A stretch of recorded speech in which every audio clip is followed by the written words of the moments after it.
and welcome to another episode of Beyond the Black Rims. I'm Mars Girl. I'm Josh Knight the First. Welcome to Season 3, Episode 23. Or Episode 69 if you're counting. So this actually makes it the next to the last episode of the season, correct? Next week is the last episode of this season. Is the last episode of this season. Next week should be pretty cool, right? Isn't Tokyo Game Show coming up? This weekend, yeah. This if I'm not weekend or mistaken. next weekend? It should just be starting as we're doing this show. But it's the future over there, and I can't see into the future that far. We've got some material that relates to Tokyo Game Show, actually, in this week's episode, which is pretty cool. So, yes. Very excited about that. Before we continue too much farther, I want to say thank you again to our patrons who have contributed to us through patreon.com/MarsGirl. You guys really make this show able to continue to run, and we're very, very thankful for it, and yes. we look forward to being able to provide you with better content come the next season as well because of that. I already have a picture of our first story up. I want to take that away for now. I mean, you guys know it's coming if you read the tweets. Actually, we may as well go ahead and... Yeah, let's go ahead and mention that up front, and then we'll kind of backpedal over it. Okay, so the first story we have tonight, everybody already knows by this point, Mojang was bought out by Microsoft this week for $2.5 billion. With a B. That's a lot of money. That's a lot of money. And we're going to talk to you guys about the ramifications on that, what it's going to mean for projects that were Minecraft related that are coming down the pipeline, and what that kind of means for the creator. You've got some other stories that I don't entirely understand that are DC related, because yes. usually I talk about the first story when we're doing this lineup, and then you took that from me. Then you can take the last one. All right. So DC has more plans now, kind of why I'm wearing this shirt, for 2 new live-action properties, one being a Teen Titans property over on TNT, and a Supergirl property that has yet to have a home on one particular network, but we're going to talk to you guys more about that. And then finally, kind of in regards to Tokyo Game Show related news, we've got news in regards to Final Fantasy 15, which... That's still a thing.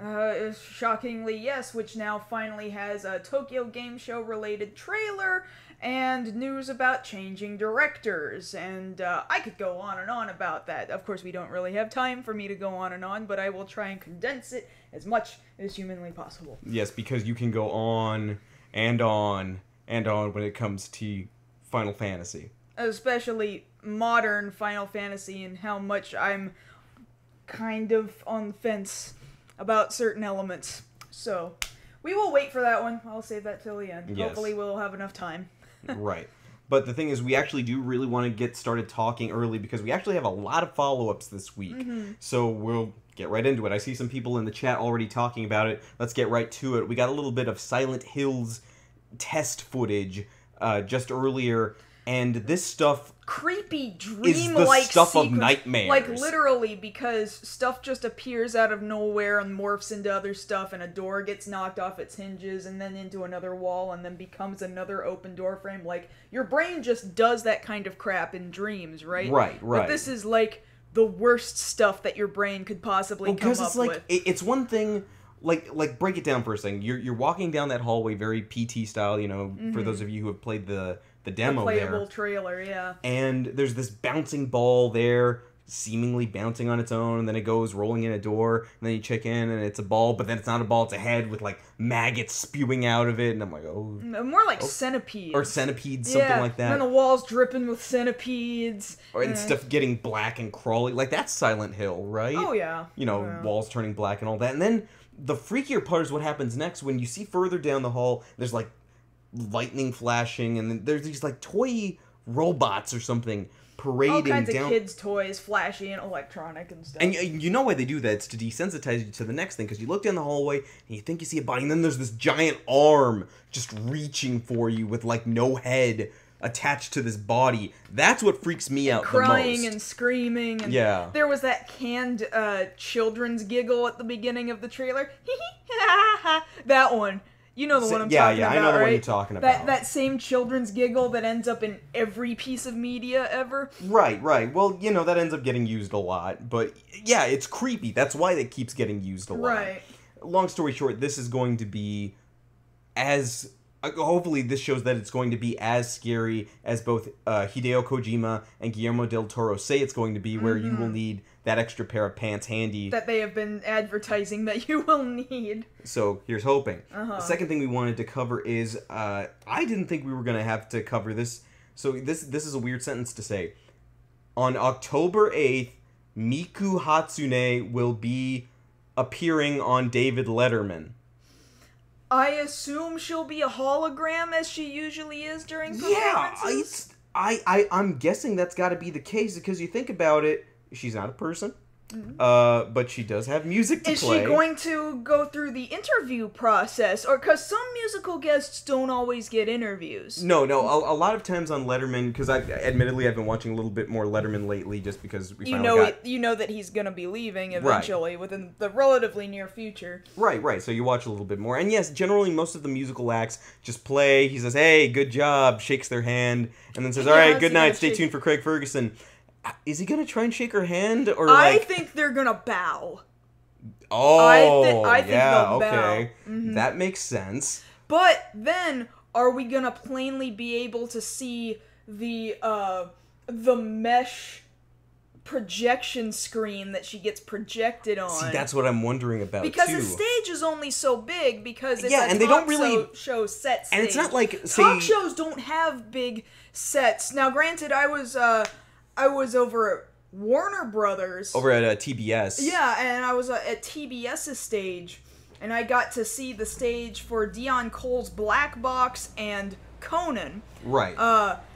And I was like, oh my god, these look so much bigger on TV. Well, that's the magic of television. Those are not big spaces. If there is any flaw in any performance, you're going to be able to see it because you are like almost within touching distance of the people on stage. Well, because the thing about it too is that you think about Letterman. If any of you guys watch Letterman, compared to like say the Tonight Show or hell even Conan, they kind of dress their sets a little bit more for the artist who's performing that night, or even Saturday Night Live. They dress the setup like if it's Lady Gaga, there's going to be all this ornamentation all over the stage, or they're going to put up candles and stuff like that. But Letterman, it's kind of the same stage no matter what. So.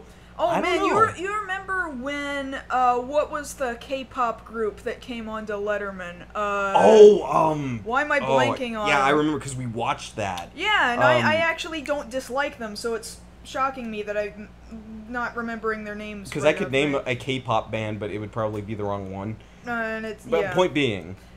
That you could tell that they were like super squished in on that stage. Yeah, exactly. And they weren't able to get in a whole lot of movement. Now, granted, Miku's gonna be a friggin' hologram, but all the same, like, isn't it gonna be obvious? I would think at a least little to obvious. the audience members, if not to the people watching on TV.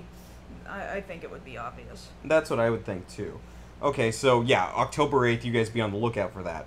The next thing we wanted to cover is kind of related to an earlier story, and you'll see why. So they released an official synopsis from Marvel for Avengers Age of Ultron, which is, of course, coming out next year.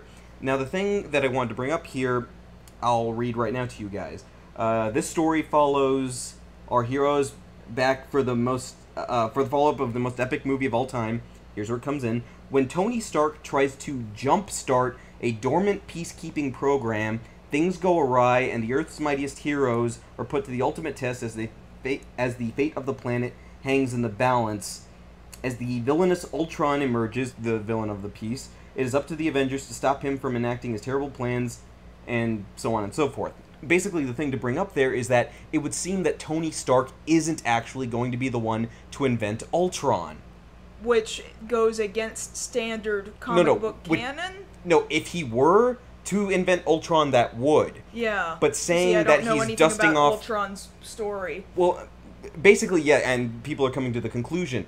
Hank Pym, Ant-Man, is supposed to be the person who creates Ultron. Right. As we all know now, Hank Pym was a hero previous to the Avengers as far as the movie universe is set up, and a younger Ant-Man will take his place once this new movie comes out. But saying that Tony Stark is dusting off an old project is to say that he didn't come up with the idea. that's to say that they might actually keep it canon that Hank Pym came up with the Ultron idea. So there's still something to possibly look forward to in this Ant-Man movie. Well, not so much that, it's that... That's hopeful, anyway. It's hopeful in the idea that Age of Ultron won't completely alienate Ant-Man fans. Its core audience. Right. So if they do that, that means they're trying to clean it up a little bit. Like, okay, yeah, we're acknowledging, yeah, it's not all Tony, it's Hank. He did this. And I'm fine with that. That's as good as a conceit as we're probably going to get, as far as that's concerned. So... yeah, that's a little something to look forward to there. Okay, on other shores, namely Japan, they got Super Smash Bros. For the 3DS already. They've already sold 1 million units. Now, Good job, Nintendo. Like that was gonna be a hard Yeah, like that sale. was gonna be hard, but that's a lot. In a very short amount of time. It's only been like a week or so. And of course everybody's already loaded onto the internet, everybody and their mother's Final Smash. Of course, I mean that was to be expected. And it's like, well, yeah, I want it now, right now.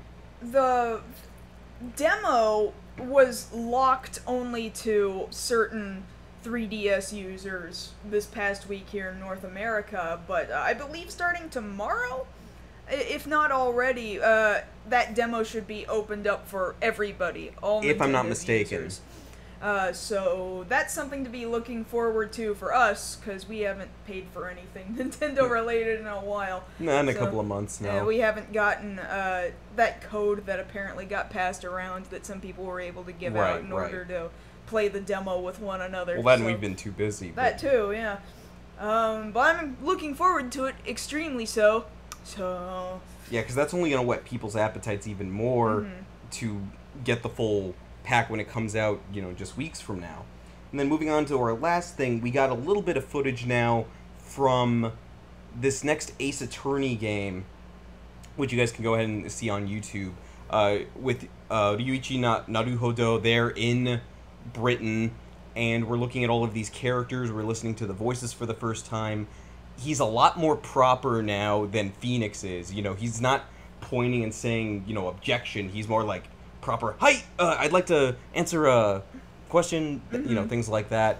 That's because, granted, that trailer that we were watching wasn't translated, but I'm sure somebody has translated it out there. If it's not translated, it will be shortly. He says he's, what I understood was that he was saying, I am going to England to become a lawyer.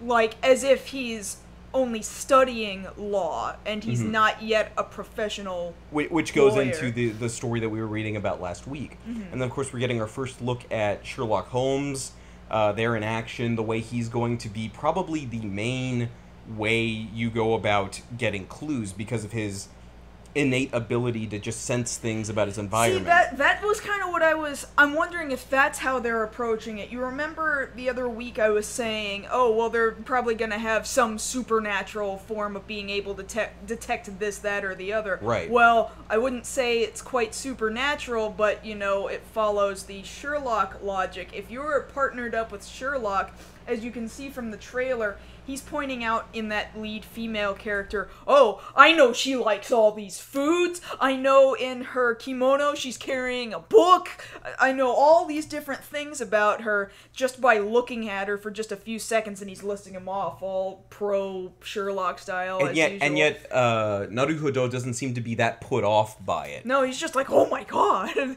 which is a little different for most, I guess you'd say more recent interpretations of Sherlock, where that ability of his comes off as more of know-it-all and off-putting to the people around him, whereas here we have this other character from another country who more easily accepts that. And he's pretty friggin' impressed by it. So. Right, so having the two of them tag team, one being the litigation part and the other being the detective part, that will show this marriage of the two styles in this game. And really, I'll say it right now. Yeah, I want to cosplay Sherlock. Okay, he looks friggin' cool. pimp. I'm not gonna lie. I want to do that. But that having been said, I believe that is all of our follow-ups for this week. Did I miss any? Nope, that was it. Okay, well, no worries. I have most of the information about our first story. Yeah, right so let's here. get into this first one, which you guys kind of already saw at the top. Yeah, so this is an image of Notch. Notch, whose real name is Person. Marcus Person.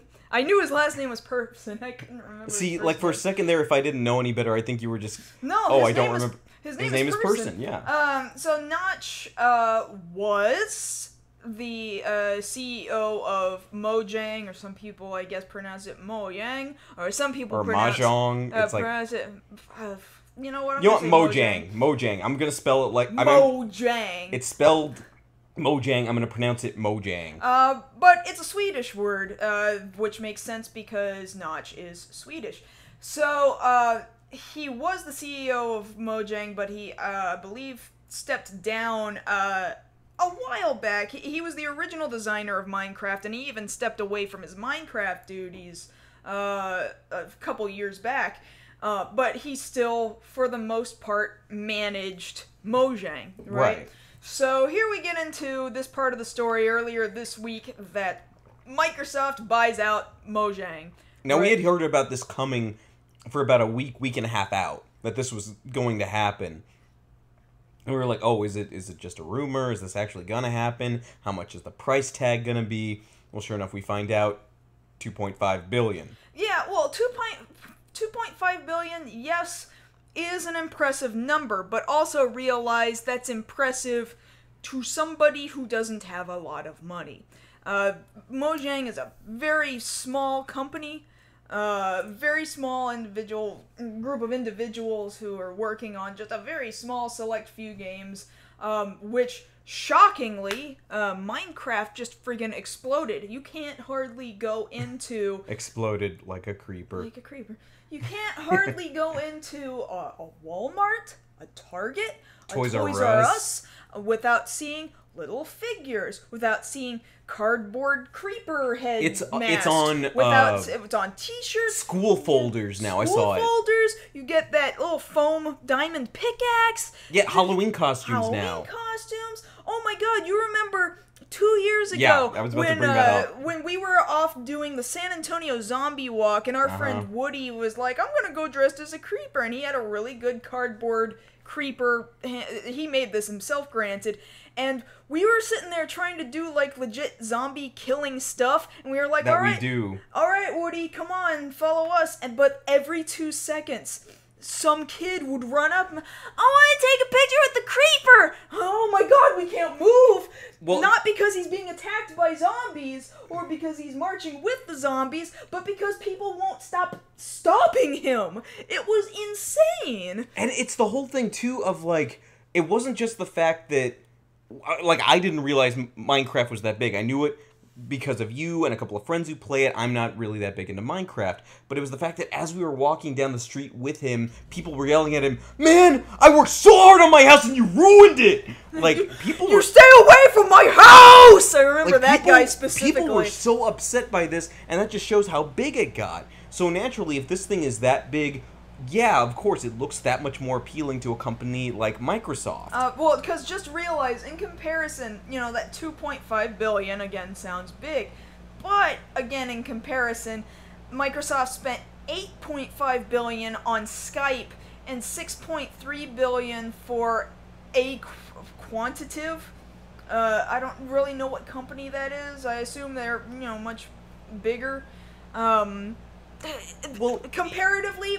It didn't exactly cost a whole lot to acquire Mojang. And when you consider how big they became just on their own, to show up on everyday products in everyday store locations, like, this is like, we're spending like minimal pocket change in order to acquire even more billions. Well, because you think about that, this is the same rise to popularity that we would have seen years before with, say, Angry Birds. Yeah. You know, somebody develops this game, it's like, oh yeah, this is a fun thing I play on the computer, and then you see it You do that too well. I don't know why, but yeah, it starts off as this, you know, cute little game, and then it explodes, and then you see it everywhere, and then there's cartoons, and then there's t-shirts and costumes, like, it's everywhere. Yeah, so, So what's further shocking is once Microsoft did acquire Mojang,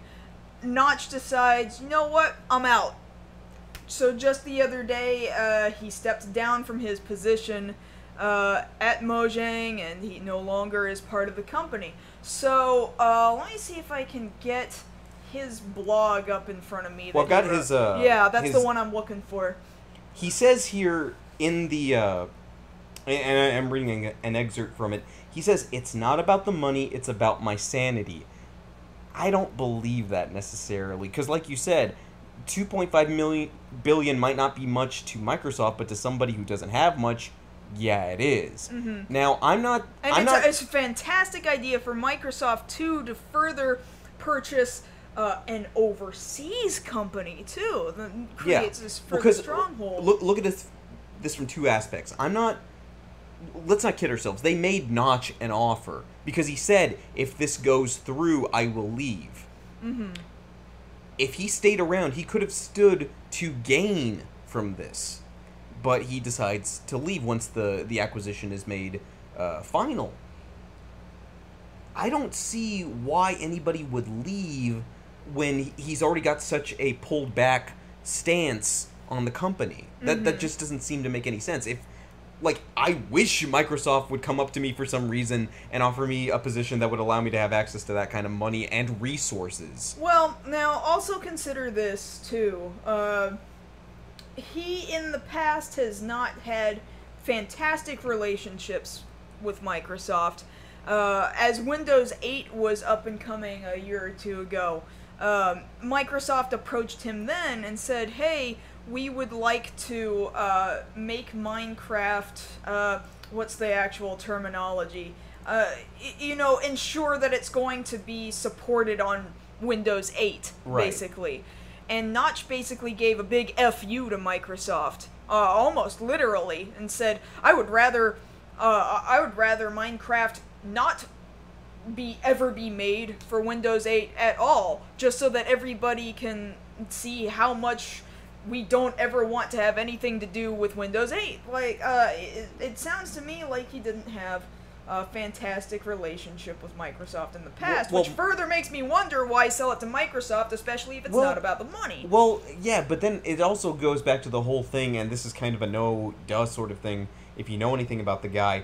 He also doesn't have fantastic social skills as far as relating to other companies or relating to fans of the game. Well, that is entirely true. There's a lot of discussion about how brash he's been in the public eye.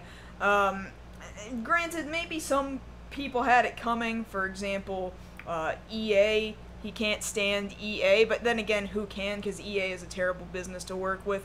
But at some point, EA had some promotion for indie-developed games, and Notch was all like, that's not how indie development works, EA. Gosh, you guys are such douchebags. And, well, yeah, they are, but at the same time, I don't know. But to a certain extent, isn't that like the pot calling the kettle black? Well, I don't know, because he was an indie developer. Notch has been an indie developer. But then there's other things like back at Minecon, Yogscast, and we brought up Yogscast before on this show, and unfortunately that wasn't in a fantastic light. I don't really feel one way or the other about Yogscast, but they had that game that they were trying to develop that they got kickstarted, and then it completely fell through and the money disappeared and all that, so nobody got the game that they were promising. Right. So Yogscast came to Minecon a few years back, and apparently they were dropping F-bombs here and there, and families didn't like it, and so rather than just telling Yogscast to just cut it out, Notch just banned them from ever coming back to Minecon, which I think they eventually worked out. But, yeah. There's been other controversial things with how Mojang has operated. They don't talk to their community on a very communicative sort of very level. Personal, customer-oriented way. Yeah, not in a very customer-oriented way at all. In regards to talking about people hosting their own servers, supposedly word is that they talk very low. They think very lowly of their own community, at least of the people who own their servers. And recently they had to update their EULA, which is basically their terms of service, parts of their terms of service for owning and operating Minecraft servers, in order to tell them this is what you can and cannot do with it, and this is what you can and cannot sell, this, that, and the other thing. Which might have been them starting to set up for this Microsoft transition, actually. However, that makes sense. However, their language was very, like, no lawyer actually went over it, because it looked very gray in some ways, in some terms of what you can and cannot do. Then there was that time that Notch shut down a Minecraft fan film. Granted, that was like 2 weeks before they announced that Warner Brothers was going to start working on a Minecraft movie. Now, see, that's the part that I'm somewhat interested about after this acquisition, is that now that Microsoft basically owns Minecraft, they've got the in with the movie, which, as far as we've heard, is still on track at Warner Brothers. Imagine Microsoft making Minecraft the movie, the game. They would freaking do it, too. But that's you know they would. But that's so bass-ackwards. It's already a game. Yeah, well, I've seen it happen. Well, I mean, I guess it's like making the Lego movie the game when there's already plenty of Lego games. When you could just go and play with Legos? Well, no, like Batman, Lego Batman, well, Lego what about Indiana... making Minecraft Lego blocks? That's a thing, too. That is a thing, yeah. See? That's all bass-ackward, and you know it. But it friggin' sells. It does. It friggin' sells. Yeah, because that's the thing, though. Is that really what we're looking at here? Microsoft being able to now be this pile of... Would you say they have giraffe money? I'd say it was giraffe. Yeah, of course they have giraffe money. You apply the giraffe money to that, and you combine that with WB's giraffe money to make more giraffe money. Not only is it that they'll sell the lunch boxes, the Halloween costumes, the t-shirts, the flamethrowers. Yeah, it's basically, that's what I was getting to, the Spaceballs logic of Minecraft, the toilet paper. Now, Notch, again, in this big old blog he wrote, again, he mentions it's not about the money, it's about his sanity. If he ever worked on another project, and if it ever came close to getting as big as Minecraft did, he would probably abandon it, too. Well, my logic, actually, because he loves to be opinionated, and sometimes that's kind of, like, it can go one way or the other. He kind of sounds very elitist. Maybe in some sense, one way or the other. He's definitely opinionated. When he's got an opinion on the video game industry, he speaks it, and he speaks it really loud, and he makes sure his audience hears it. So, kind of my wondering is whether or not, surely, if he were to operate under Microsoft, he would be limited in how much crap he could actually talk. Basically, he wouldn't be allowed to be as much of a douche as he wanted to be. Yeah, whether you agree with how douchey he is or not. Like, some people, like, speak their mind, and they're absolutely right. It's just not very professional. You know? It happens all the time. But when you are the head of a professional branch... Like, I've seen people, it's happened all the time, I have seen people make this argument, leave me alone, I can make all the opinions I want, and I'm sitting here going, no, you are the head of an organization, you now no longer have that liberty to do that. You do not operate as just you anymore. That's just kind of the position you end up taking, either when you take a certain position or you reach a certain level of fame. That just happens. So, in my opinion, he didn't want to be restrained by Microsoft. He perhaps, maybe even creatively speaking, felt like maybe Microsoft would put rules and regulations on him. Creatively, I can understand that. You know, you never, as a creator, want your creativity to be stifled. That's where you make your living.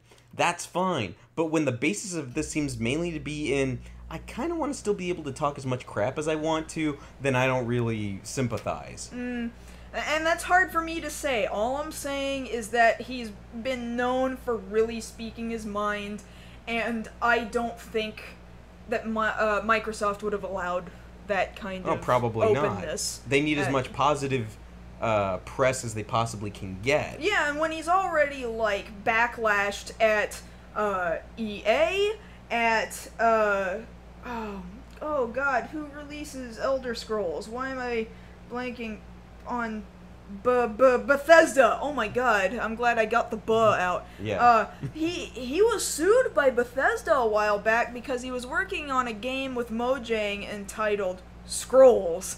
And Bethesda was like, Scrolls! No! Lawsuit! That's gonna be the motion now. Lawsuit. It's not like, hold it! No, hold it is like this. No, you're tossing the lawsuit at them. Lawsuit. Yes. So he hasn't exactly had fantastic relations with other game-producing companies. And Microsoft, they're a platform on which these other game-producing companies release their games. Yeah. And I don't think that would have been good business for either Notch or Probably Microsoft. not. So maybe it was for the friggin' best that Notch and two of his main Mojang producers left right along with him. That's my stance on it. It's up to him, really. If he wanted to leave, that, of course, is his decision. If he wants to go ahead and develop something else and then abandon it when it gets too big, that's his decision. I'm not saying it's a friggin' smart decision. I'm saying it's his decision. Mm-hmm. That's just kind of why I think, like, man, why would you abandon something when it's really starting to pick up steam? And I think it's because he's scared he will eventually be restricted. But in a way, isn't that like him restricting himself? Actually, yeah, that is him restricting himself, Yeah. absolutely.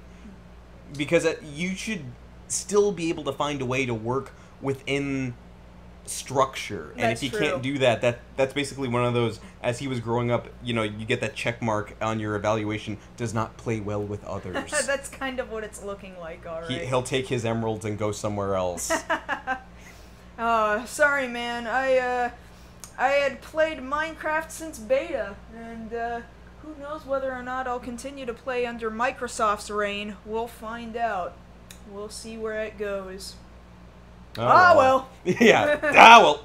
Okay, so moving on to our second story. So, this has an interesting take on it in my eyes, but, let's get around to it. So, we are what are we? It's Thursday right now, so Friday, Saturday, Sunday. We are 4 days away from the premiere of Gotham on Fox. Ooh. We're still, very highly anticipated. We're still a week or two away from the premiere of The Flash on CW, and from the beginning of Season 3 of Arrow on CW. DC is trying to make their mark in television. But that's always where they leave their mark. Well, see, here's the thing, though. They've got their stuff on CW and now Fox. You look at ABC, they've got Agents of S.H.I.E.L.D., and now they're coming up with Agent Carter. NBC is going to have Constantine. You got these major networks, save CBS, who used to have The Flash back in the day, but not anymore. Major networks are finding that, the superhero thing, it kind of pays out. We should dip into it. Mm-hmm. So it's making the big bucks these days. Exactly, and now it's a commonplace thing. You hear, you tell me stories about at your job. Coworkers who don't seem to really get out much seem to still like these types of shows and movies. Yeah, like one coworker I have who really, she can't retain a whole lot of knowledge of what a whole bunch of characters are or what their names are, but she's just always like, oh yeah, and then the bad guy came up and he was so mean, and that lady at the beginning of the second Captain America movie, she was supposed to go on that date with him at the beginning, right? Oh, that was so sad. She gets so sad, and she doesn't know anything about comics, but she tells me every day, oh, I gotta see the Avengers, I haven't seen the Avengers yet, she loves them. See, that's so impressive. That's the thing. People are starting to figure out, or rather, these networks are starting to figure out that's where the money is. So, based off that idea, we talk about this topic tonight, which is that we've got two more DC properties that are looking to arrive on television. The first of which being Supergirl. Now, Supergirl was supposedly in the works for a lot longer than what they've been talking about. So which Supergirl is it? As far as we know, it's just basic Superman's cousin, Kara Zor-El. Okay. was also in a pod, ended up on Earth a little before, a little after, depending, and became Supergirl. Just very basic run-of-the-mill Supergirl. Mm-hmm. And that's more or less at current where they say they're taking this. Now, the interesting thing about this is that it was initially tied to the CW, but now they're saying, well, it's not tied to the CW, we haven't decided yet. And that makes me wonder a bit, because on the one hand, I would get, CW might become the superhero powerhouse if they get another show, but at the same time, that could kind of wedge them into the corner of, oh, that's the superhero network, don't watch that. It might be off-putting to some people if you go for 3 major shows that revolve around superheroes there. Which leads me to this idea of, well, maybe they'll shop it around a bit. Like I said, CBS doesn't have currently a superhero show on it. Maybe they could put it there. Which also leads me to the second part. CBS, we only just barely got sort of basic television this past week, and I haven't had TV in a few years. So my last thought of CBS is, like, Old People Network and me falling asleep. Kind of, yeah, because they're more about, what, Person of Interest, Big Bang Theory, those kind of shows. More sitcoms, more procedurals, like Criminal Minds. Not funny sitcoms. I can't remember the last time I regularly watched a sitcom that aired on CBS. The only funny one they had, Two Broke Girls, but that's it. I saw their set at Warner Brothers. You did? You didn't tell me that. Yes. None of the actresses were there? No, I saw no actors. The only actor I saw on Warner Brothers was Dion Cole, and I got to be in the green room with him, and I shook his hand, and we said, like, 2 sentences to each other. That was it. Okay, well, he's not on major network. No. Okay, so point being, and yeah, of course, How I Met Your Mother, but it's gone now. And I haven't seen any of that, so... So, some people bring up, well, why not TNT? Well, here's the thing. Over on TNT, they're talking about a live-action Teen Titans show. Now, this is a little weird to me because, by this point, over the last 10 years, people are now more aware of the Teen Titans, both with, 2 versions of the show on Cartoon Network, as well as Young Justice. And then all these other games and more people getting into comics.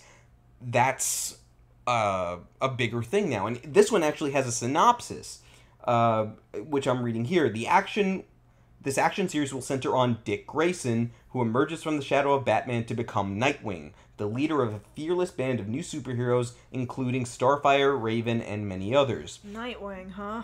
Yeah, so here's the thing. Up until now, despite any rumors about not quite Justice League, we have never seen a live-action Nightwing. The closest we ever got was Batman and Robin, where Chris O'Donnell was basically wearing the Nightwing outfit. Just with a cape. about, yeah. Just about. And it's a little weird with the New 52. They adopted that color scheme from the movie for his costume. A little weird. But, whatever. Some people prefer red to blue. I prefer the blue. But the way that works is that they will probably skew it a little darker than of course, Teen Titans would be on, Cartoon Network, because you're talking about primetime network TV, cable TV. You can get real soap opera-y with the current young adult demographic that has really been coming up lately. Yes, exactly. That's who they would market to, because you look at Teen Titans. If all you know is the cartoon Teen Titans, then you don't know much about the Teen Titans. You don't know that more often than not, Starfire's got like Lady Godiva length flowy 80s hair, and her tits are out like to here and showing, and she's got a real hard-on for Nightwing most of the time. I mean, they kind of hinted at that in the cartoon, but it's a lot more intimate than that, as it would be. Now, the thing about that series is, of course, the same question that we ask about any of these properties. Are they or are they not attached to the current properties over at CW, or do they have any attachment over to the cinematic universe? I would bet that they wouldn't try and tie it into a cinematic universe. Probably not. I don't think that DC's ready for it. I don't think they can handle it yet, because they still haven't really established a good flowing cinematic universe yet. Yeah. They're still plotting that out. By this point, I'm starting to just friggin' say, you know what? They're just doing whatever. This is this project. This is this project. Now, kind of related back to that, but I'll get to that in a second. They have opportunities with this show that with these characters who actually a lot of people know now. More people know Nightwing than they did 20 years ago when, That's you know, true. the character was really coming into his own. You can do so much with this, and with fans out there hungry for stories about these particular characters in that bracket. Not for Batman, not for Wonder Woman, but for Nightwing, for Cyborg, for Raven, for Kid Flash, for Arsenal. Well, he's going to be on Arrow, so I take that back. But, you know, those characters, they still mean just as much to people as the main Justice League characters. I'm just saying, I think, they didn't say what network. TNT. This is going to TNT? Yes. That's kind of shocking, just because... I only say that because, say, Vampire Diaries, for example, are a bunch of teenagers. They're vampires, but basically you can say they have superpowers, right? Right. Again, kind of dark and brooding and teen drama and angst, but with powers. And CW just kind of does that well. Well, yeah. When I admittedly. say well, I don't mean it's good. I mean they do that. And people eat it up. Well, yeah, it's the same thing as having popularity with something like Supernatural. Yeah, or back I in was the day actually with the gonna WB bring Buffy or Angel, you know, that sort of thing is popular. And the WB is the CW. Basically, it's what they morphed into. Yeah. So, you think about it, though, this dark take on them, you know, yeah, there's some drama there, because, you know, characters get hurt, characters betray one another, characters die, but you don't want it to be so bogged down that it becomes... You know, like Vampire Diaries of Raven, no. I would hate it if your they did dad that. did all this stuff. But I'm just saying, young adult has been looking like that lately. Unfortunately. And I'm still gonna bet, even if it ends up on TNT, because remember, we know drama. Oh, you're right. Why didn't I think about that? We know drama, and so it's gonna become a friggin' teen soap opera. And I didn't even. Why did that? I can't believe that slipped my mind. We know drama. We know drama. Oh my god. Everybody's gonna be crying and shooting one another. No. No. Hey, well, actually, see, now that I'm thinking about it, I say shoot one another. This might actually give us an opportunity to see a live-action Red Hood before the movies ever touch it. We'll see. That would be nice. Now, cool. the thing about it here is that getting back to Supergirl, TNT... Yeah, they've got, like, the most sci-fi sort of thing they've got is Falling Skies, which has been running for a couple of years now. And that's what they've got there. Branching out into superheroes is smart for both TNT and for DC there, because that's an open market there. They don't have a superhero show there. Now, as for Supergirl, if they're not shipping it to the CW, there are any number of other networks they could ship to where it would be smart to do. Yeah, granted, this is going to further saturate the market, but at least you can say, hey, we've got one. Yeah. You know? It's like a chicken sandwich. You know, Chick-fil-A is known for the chicken sandwich, but at least, you know, if you go to Burger King, they can say, hey, we got one too.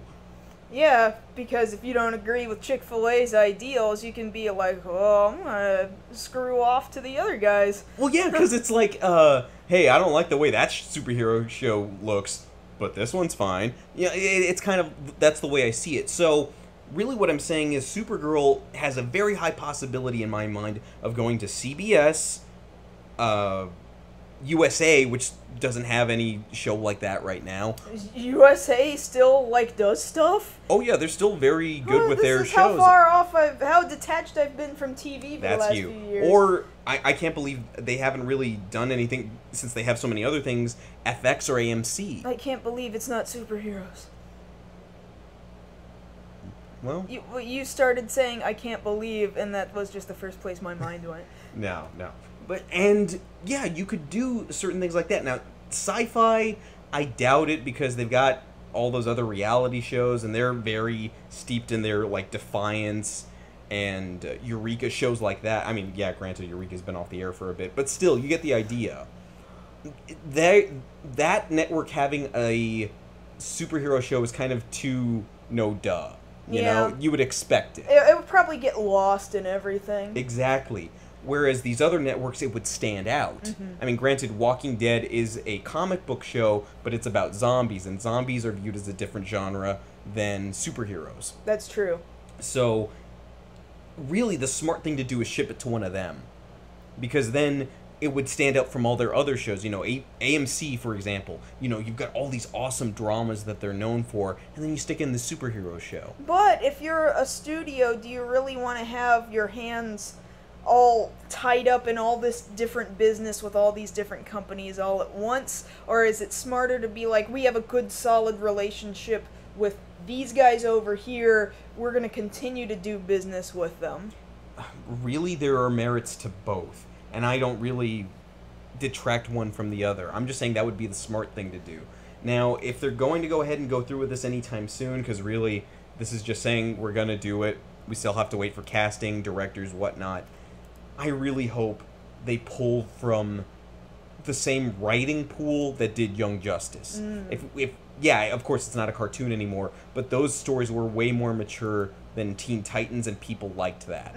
And so if they want drama, let's make it decent drama. That's all I'm saying as far as that's concerned. Okay. So now, with a little bit of time left to restrict you from completely going off the wall, we will now talk about Kaylin's passion that may contain content that's inappropriate for children. No, I will attempt to keep all language out of this. Let's see if this trailer... Yeah, so what I'm running right now, which hopefully I've got it set to run on loop, I hope. You're looking at the Final Fantasy 15 trailer, which just debuted, and it's specifically for Tokyo Game Show, which is this weekend. And, you know, I looked at it and I was like, oh god, here it comes. And, you know, there's some parts I don't like. There's some parts I'm like, well, it could be okay. Like, I'm really trying to remain optimistic because I was so burned by the Final Fantasy 13 We know, arc. we know. You know, I'm trying to tell a story here. Yeah, go ahead.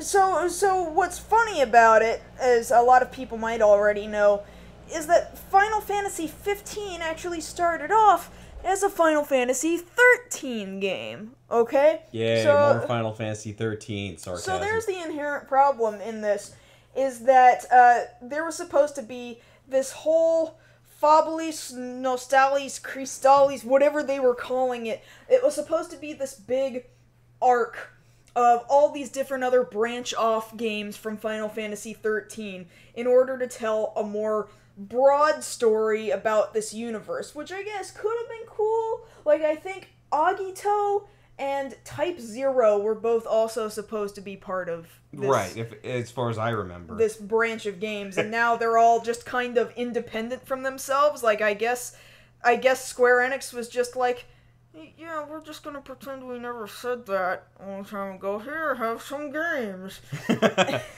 I think you'll be happy to know that the chat has come up with their own hashtag, not nearly Final Fantasy. Not nearly Final Fantasy? Really? I love you guys. So yeah, 15. Let me put this into perspective here. We're just seeing this gameplay trailer for the first time. It's been 8 years.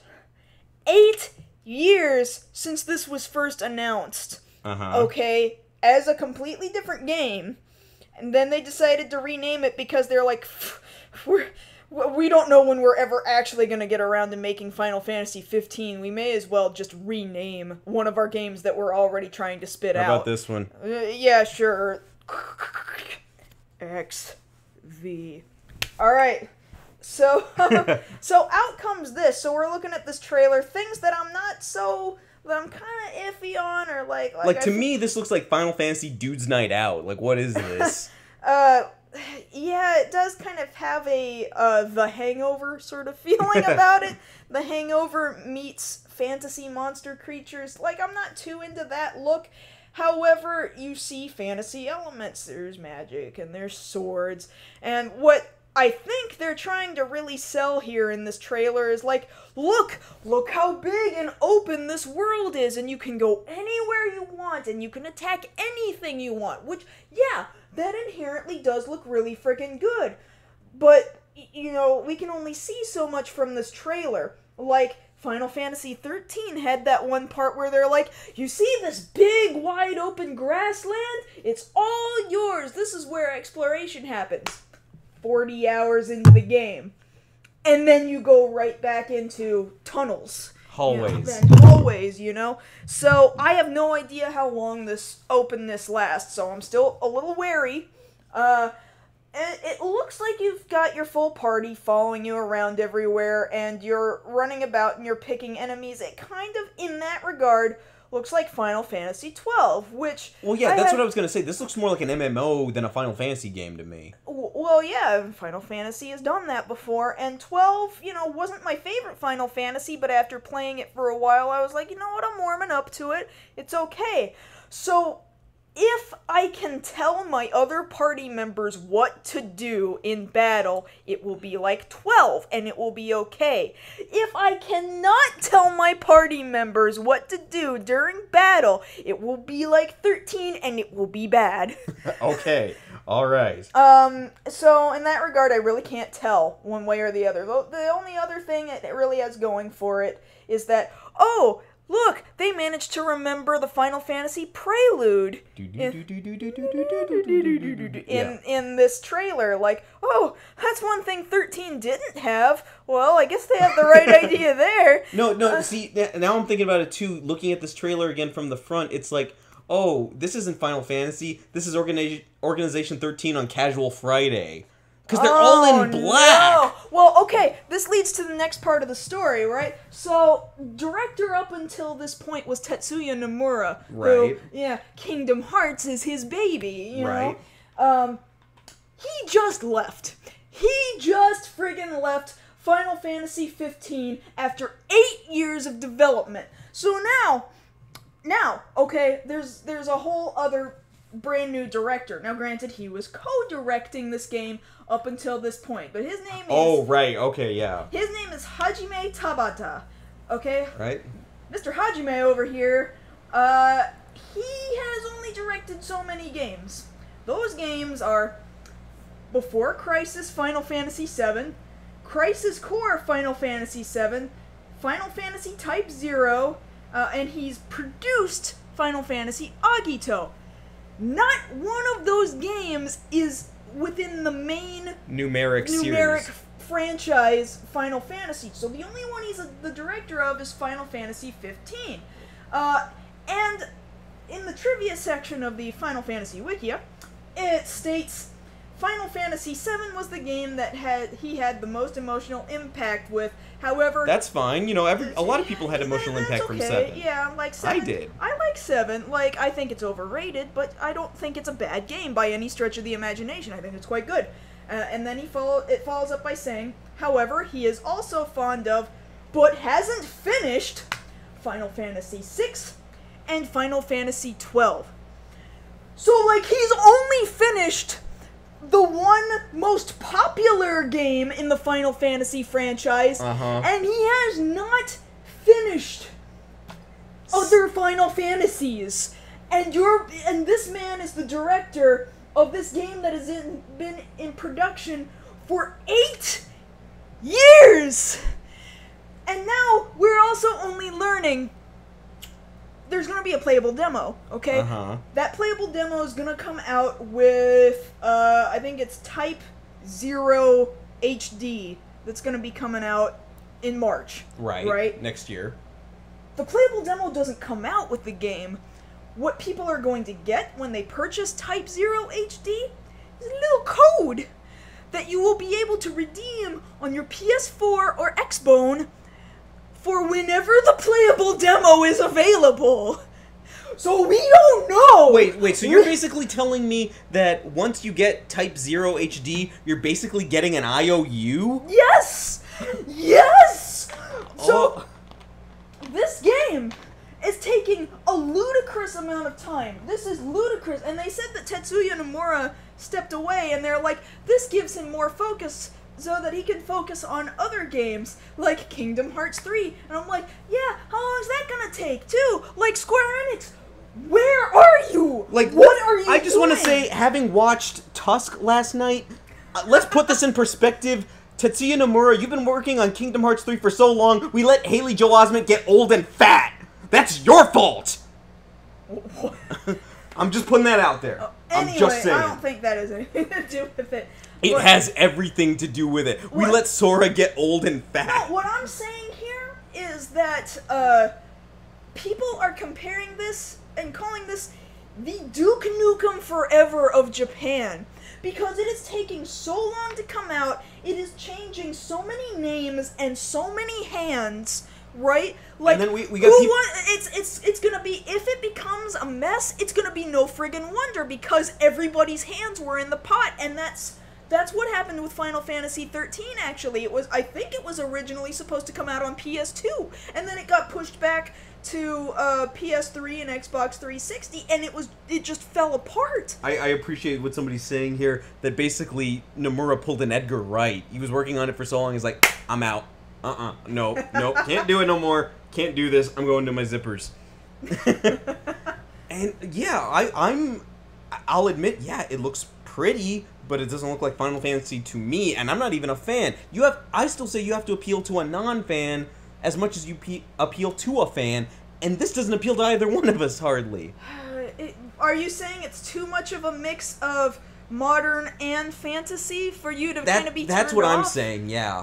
That to me is a turn-off. Like, I expect something more along the lines of, say, like we said before, Bravely Default looks more like a Final Fantasy than this does. Yeah, because from what I understand, Bravely Default was supposed to be a Final Fantasy before they were like, you know what, we're not taking Final Fantasy in that direction. We better call it something else. Like, you're naming your Final Fantasies, your games that should be Final Fantasy, the completely wrong title, and you're naming the things that should not be Final Fantasy, Final Fantasy. And I'm just like, did you put somebody in charge who's supposed to be naming things, but he's just really bad at naming them? Like, that's the only job he has, is to name things completely wrong?